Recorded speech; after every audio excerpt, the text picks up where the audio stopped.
Joint suture theory has gained a load of attention for its potential to enhance facial features and structures naturally through things like thumb pulling, zygomatic pushing, mewing. But while the concept is fascinating, there are some things that people still don't understand about it or are getting wrong. In this video, I'm going to cover the biggest misunderstandings about joint suture theory.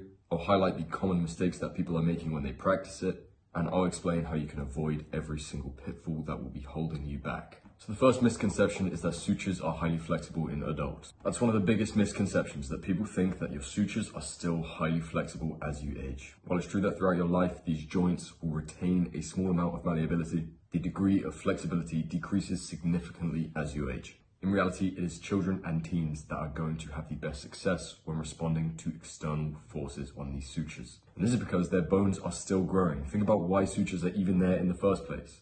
Take your skull, for example.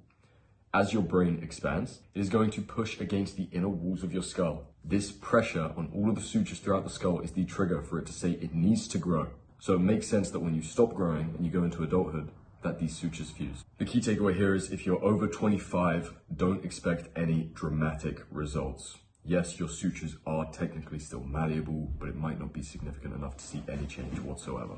So for anyone over 25 in here, not to worry, there are still loads of things that you can do to improve the way you look. It's just that this concept can't apply to you. The second misconception is that it's a quick fix. People think they'll start thumb pulling or zygomatic pushing or mewing all the time, and within a couple months, they'll look great. And the truth is, a lot of people give up because they don't see any results because they've stuck at it for a month.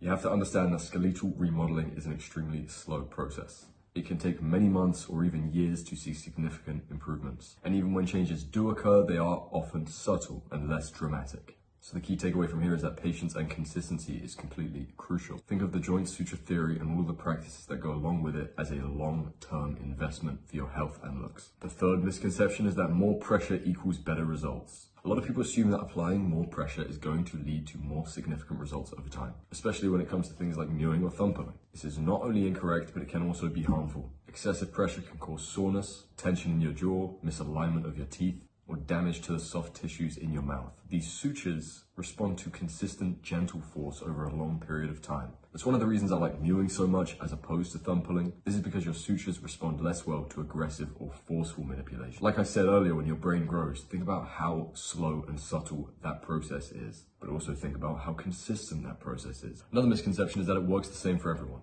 A lot of people think that everyone will see the same results from doing all of these practices, but it's simply not true. The truth is that results are going to vary based on your age, your genetics, your bone structure, and your consistency of practice. Younger individuals are going to see better results because their bones are more malleable. So it's important to understand and assess your own limitations so that you can limit the expectations of your results from this. Your results will be unique to your circumstances. Those are the misconceptions. Now let's talk about the common pitfalls. These are the most common mistakes that people make when doing all of these practices. It is inconsistent practice, improper technique, mouth breathing, and neglecting your overall health. A lot of people start strong, but they don't stick with it. In terms of things like technique, engaging the back third of your tongue is crucial when you're mewing, or applying even pressure when you're zygomatic pushing so you don't create any imbalances. For mouth breathing, some of you guys mouth breathe in your sleep and you don't even know it. And when I mention health, I'm referencing things like a poor diet or poor posture, or even a lack of exercise can limit your overall progress. So to ensure that you skip all of these pitfalls, learn the proper techniques, track your progress, focus on nasal breathing, and be extremely patient. This is a very long-term investment. As always, keep asking questions. Let me know in the chat how your progress is going,